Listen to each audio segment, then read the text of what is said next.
के बारे में भी विस्तार से आपको। तो चलिए शुरुआत करते हैं न्यूज पंच की आज की पहली और प्रमुख खबर के साथ। और पहली और प्रमुख खबर है उत्तर प्रदेश से जुड़ी है, जहां उत्तर प्रदेश के अलग अलग जिलों में आई लव मोहम्मद के पोस्टर को लेकर प्रदर्शन की बात सामने आई।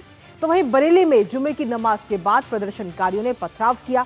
पुलिस ने करीब 2 दर्जन उपद्रवियों को हिरासत में लेकर उनसे पूछताछ भी हो रही है और फिलहाल हालात सामान्य हैं। ऐसी खबरें सामने आने के बाद में उत्तर प्रदेश के मुख्यमंत्री योगी आदित्यनाथ सख्त हो गए। उन्होंने साफ तौर पर कहा कि एक भी उपद्रवी बचना नहीं चाहिए। कार्रवाई के लिए यह समय सही समय है। उपद्रवियों को ऐसी सजा मिलेगी कि दोबारा सोच भी नहीं सकेंगे। दरअसल बीते कल सीएम योगी आदित्यनाथ ने उत्तर प्रदेश में कानून व्यवस्था को लेकर यह अहम और महत्वपूर्ण बैठक की, जिसमें यह आदेश दिए गए और उपद्रवियों को सख्त चेतावनी भी दे दी गई है। अब बीते कल की प्रदर्शन की तस्वीरें तो अलग अलग जगह से सामने आई ही हैं, लेकिन सबसे ज्यादा बवाल दिखा बरेली के अंदर। और ऐसे में फिलहाल बरेली में अभी इस वक्त कैसे हैं हालात, बताएंगे आपको, साथ ही करेंगे चर्चा। लेकिन उससे पहले आपको दिखाते हैं बरेली और वाराणसी में पुलिस का फ्लैग मार्च। तो मुख्यमंत्री योगी आदित्यनाथ जहां एक तरफ सख्त संदेश और निर्देश देते हुए तो नजर आए, लेकिन वहीं दूसरी तरफ ये फ्लैग मार्च की तस्वीरें आपको दिखा रहे हैं। बरेली की ये तस्वीर जहां पर मार्केट को बंद करने के आदेश और इसके साथ ही फ्लैग मार्च करते हुए पुलिस नजर आई, ताकि एक भी उपद्रवी को ना बख्शा जाए। सीधे तौर पर ये 2 तस्वीरें इस वक्त आपको दिखा रहे हैं। एक तस्वीर है बरेली की और दूसरी तस्वीर है वाराणसी की। सीधे तौर पर आम लोगों के बीच में जाकर के पुलिस उनको समझा भी रही है कि किसी भी प्रकार की अफवाह पर आप बिल्कुल ध्यान ना दें और कोई भी अगर उपद्रवी आपको नजर आता है तो आप सबसे पहले हम तक उसकी जानकारी जरूर पहुंचाए, जिससे कि समय रहते ही कार्रवाई की जा सके। क्योंकि बीते कल ही मुख्यमंत्री योगी आदित्यनाथ की तरफ से भी सख्त ये निर्देश दिए गए हैं कि एक भी उपद्रवी को छोड़ा नहीं जाएगा, बख्शा नहीं जाएगा और ऐसी कार्रवाई होगी कि वो सोच भी नहीं सकेंगे। तो ये 2 तस्वीरें इस वक्त आपको दिखा रहे हैं। लेकिन इसके साथ ही आपको बता दें कि इस बरेली में जो बवाल हुआ और उसके बाद पुलिस प्रशासन की तरफ से क्या कुछ कहा गया है, वो एक बार आपको सुनाते हैं। जुमे की नमाज के ठीक बाद जो बाहर निकलने का प्रयास किया और माहौल को खराब करने की कोशिश किया, इसमें कुछ जगहों पर खास तौर से जैसे कि एक खलील तिराहा था, एक नौमेला मस्जिद के सामने और एक श्यामतगंज पे, यहाँ पर लेकिन हमारे पुलिस फोर्स, चूंकि हम लोग इस पे लगातार एक्सरसाइज कर रहे थे, इस पूरे जो एरिया पे हम लोगों ने 97 से ऊपर अपने मजिस्ट्रेट्स और भारी संख्या में जो हमारी पीएसी, पुलिस और आरएफ के जवान लगे हुए थे। ऐसे जो लोग भी कानून और शांति व्यवस्था की स्थिति से खिलवाड़ करने का प्रयास कर रहे थे, उनके खिलाफ एक कह सकते हैं कि कठोर कार्रवाई करते हुए उनको तत्काल वहां से हटा दिया गया और उनको उनके अपने घरों में उनको भेज दिया गया। स्थिति इस वक्त पूरी तरह से नियंत्रण में है। तो ये बात तो रही जिलाधिकारी की, लेकिन इसके साथ ही बरेली के जो एसएसपी हैं अनुराग आर्य, उनकी तरफ से क्या कुछ कहा गया पूरी स्थितियों को लेकर बरेली की, आइए वो भी आपको एक बार सुनाते हैं। जनपद वासियों को ये भी आश्वासन देना चाहूँगा कि हम लोग 24 घंटे आपके साथ हैं। जो पुलिस के अच्छे लोग, जो पुलिस के सहयोगी हैं, अच्छे लोग हैं, जो जनपद में अमन चैन शांति चाहते हैं, उनकी प्रोटेक्शन के लिए, उनकी सुरक्षा के लिए पुलिस 24 घंटे उनके साथ है और किसी भी उपद्रवी को, किसी भी अराजक तत्व को, शांति व्यवस्था को बिगाड़ने नहीं दिया जाएगा। इसके साथ साथ ये भी मैं निश्चित कराना चाहूँगा कि किसी भी निर्दोष व्यक्ति को हम लोग परेशान नहीं करेंगे। निर्दोष व्यक्ति को किसी प्रकार से कार्रवाई नहीं की जाएगी, लेकिन किसी दोषी को नहीं बख्शा जाएगा। तो एसएसपी अनुराग आर्य को आपने सुना, जिन्होंने सीधे तौर पर कहा कि किसी भी उपद्रवियों को छोड़ा नहीं जाएगा, बख्शा नहीं जाएगा। दरअसल खुद मुख्यमंत्री योगी आदित्यनाथ की तरफ से भी यही निर्देश दिए गए पूरे उत्तर प्रदेश के बीच में।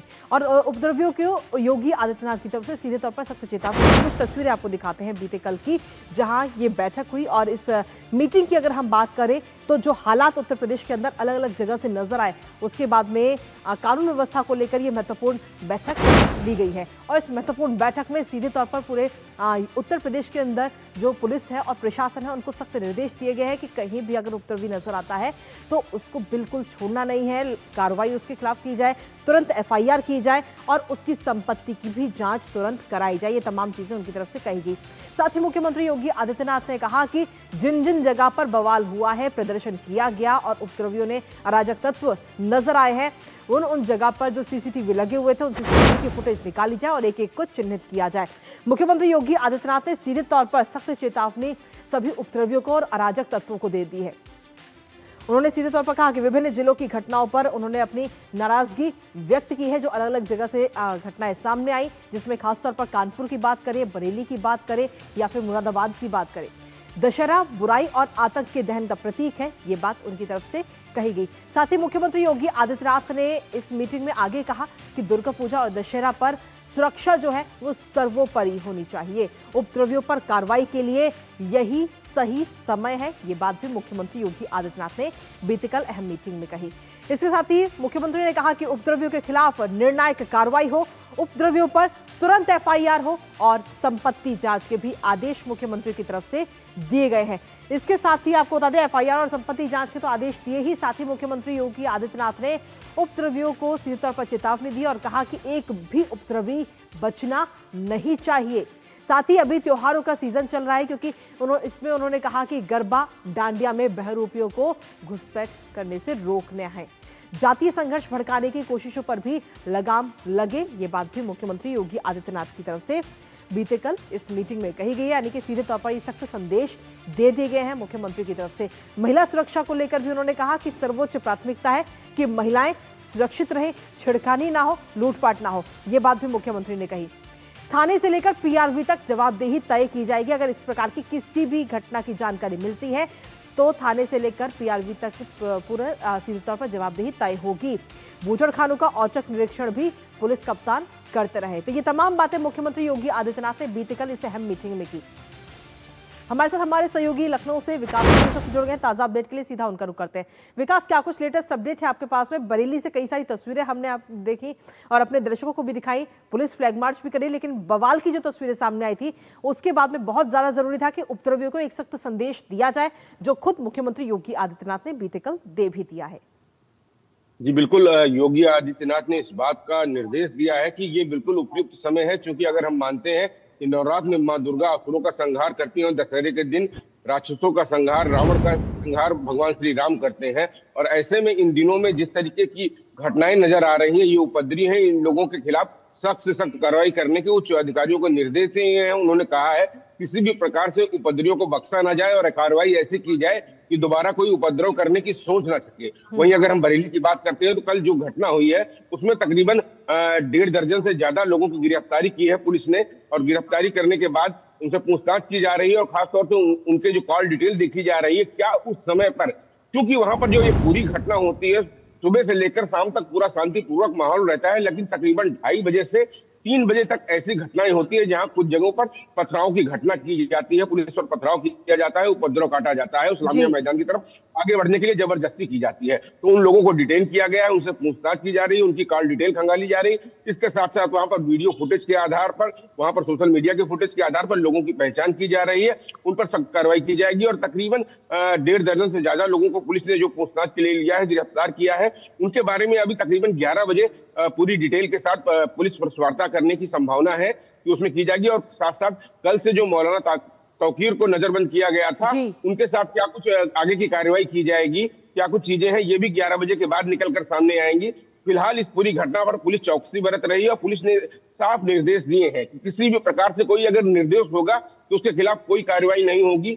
उसकी सुरक्षा की जिम्मेदारी पूरी पुलिस और कानून व्यवस्था की है, लेकिन जो कानून व्यवस्था से खिलवाड़ कर रहा है उस किसी भी किसी भी बवाली को बख्शा नहीं जाएगा, उसके खिलाफ सख्त से सख्त कार्रवाई की जाएगी और इसमें प्रशासन किसी तरीके से पीछे नहीं हटेगा। कुल मिलाकर शांति व्यवस्था कायम करना पुलिस की सबसे बड़ी जिम्मेदारी है और इसके लिए मुख्यमंत्री योगी आदित्यनाथ ने भी पूरे प्रदेश में निर्देश दिए हैं। और कल की घटनाओं के बाद मुख्यमंत्री योगी आदित्यनाथ ने नाराजगी जताते हुए कहा कि ऐसी घटनाओं की पुनरावृत्ति न हो, इस तरीके की कार्रवाई की जाए। जी बिल्कुल, इसी के साथ अगर विकास बरेली की खासतौर पर हम बात करें, क्योंकि बवाल सबसे ज्यादा बवाल बरेली में ही देखने को मिला था, तो ऐसे में अभी फिलहाल किस तरीके की स्थिति है बरेली के अंदर? बरेली के अंदर फिलहाल अभी शांति व्यवस्था कायम है और कल जो भी ये घटना हुई थी ये तकरीबन 1 घंटे के लिए हुई थी, उसके बाद पुलिस ने काबू पा लिया था।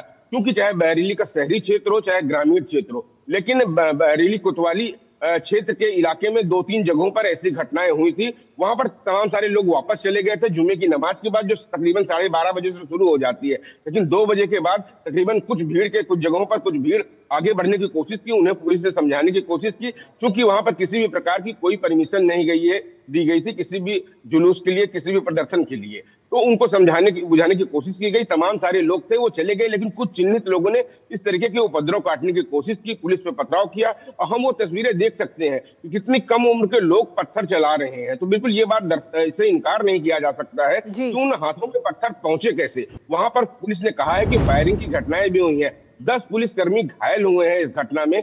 और तो ये कहीं ना कहीं इस बात को दर्शाता है कि वहां पर लोग हथियार भी लेके आए, पुलिस को वहां पर खोखे भी बरामद हुए हैं। इन सब चीजों की जांच चल रही है, इन सब चीजों की फॉरेंसिक जांच की जाएगी, किस प्रकार का वेपन्स थे, किस प्रकार की चीजें थी, इन सब चीजों के आधार पर वहां पर कार्रवाई की जा रही है। और खास तौर से जो उस मॉस को, जो उस भीड़ को नेतृत्व कर रहा था, उन लोगों पर नजर है पुलिस की कि उन पर उनके पास किस तरीके से फोन कॉल आई, उनको किस तरीके से निर्देश दिए गए। क्योंकि ये बात दर्शाती है कि वहां हथियार लेके आए, पत्थर हाथ में आए, तो कहीं ना कहीं ये सुनियोजित प्लानिंग के तहत किया गया होगा। अचानक से कोई अगर कर रहा हो तो ऐसे चीजें, ऐसे हालात उत्पन्न नहीं होते हैं। बिल्कुल विकास, और जैसा आपने बताया कि करीब 2 दर्जन से ज्यादा लोगों को इस समय हिरासत में लिया गया है। हालांकि इसके बारे में अब से कुछ देर में जानकारी भी पुलिस की तरफ से दी जाएगी। लेकिन बीते कल की अगर हम बात करते हैं तो आखिर हालात अचानक से इतने खराब कैसे हो गए, क्या कुछ पूरा घटनाक्रम रहा? देखिए, वहां पर मौलाना तौकीर रजा ने एक ऐलान किया था कि वहां पर इस्लामिया मैदान में जुम्मे की नमाज के बाद सभी लोग इकट्ठा हों और उसके बाद वो ज्ञापन देने के लिए जाएंगे कानपुर में हुई घटना के खिलाफ। तो इसके बाद वहां पर पुलिस ने इस बात की इजाजत नहीं दी। उन्होंने कहा आप ज्ञापन दे सकते हैं, लेकिन किसी भी प्रकार की भीड़ वहां पर इकट्ठा नहीं की जा सकती है। धारा 123 बीएनएस लगी हुई है, वहां पर किसी भी प्रकार से शहर में आबो हया न खराब हो, इसलिए यहाँ पर यह व्यवस्था की गई है। पुलिस बराबर चौकसी बरत रही थी और जिस तरीके से वहां पे हालात थे, पुलिस ने अपना सुरक्षा बलों की संख्या भी बढ़ाई थी, सभी लोगों को ये बात समझाई गई। लेकिन इसके बाद वहां पर तमाम सारे लोग, जो चाहे बरेली ग्रामीण के लोग हों, बरेली शहर के लोग हों, अन्य थाना क्षेत्र के लोग हों, वो सब अपनी नमाज अदा की और नमाज अदा करने के बाद चले गए वहां से। इसके बाद लेकिन तकरीबन 2 बजे के बाद कुछ ऐसी घटना होती है 2-3 इलाकों में, वहां पर लोग आगे इस्लामिया मैदान की तरफ बढ़ने की कोशिश करते हैं। जब पुलिस उन्हें समझाने की कोशिश करती है कि वहां पर इजाजत नहीं दी गई है ये सब प्रदर्शन की, उसके बाद वो भीड़ बेकाबू हो जाती है और पत्थरबाजी करने लगती है, जिसके बाद पुलिस को हल्का बल प्रयोग करना पड़ता है शांति व्यवस्था कायम करने के लिए। और कुछ ही देर में पुलिस वहां पर पूरी तरीके से नियंत्रण पा लेती है पूरी स्थिति पर। फिलहाल वहां पर बरेली में सभी स्कूल कॉलेज खुले हैं, सभी दफ्तर खुले हैं, किसी भी प्रकार की कोई स्थिति खराब नहीं है। वहां पर कानून व्यवस्था पूरी तरह नियंत्रण में है। बहुत बहुत शुक्रिया विकास, तमाम जानकारी हमारे साथ साझा करने के लिए इस महत्वपूर्ण खबर से।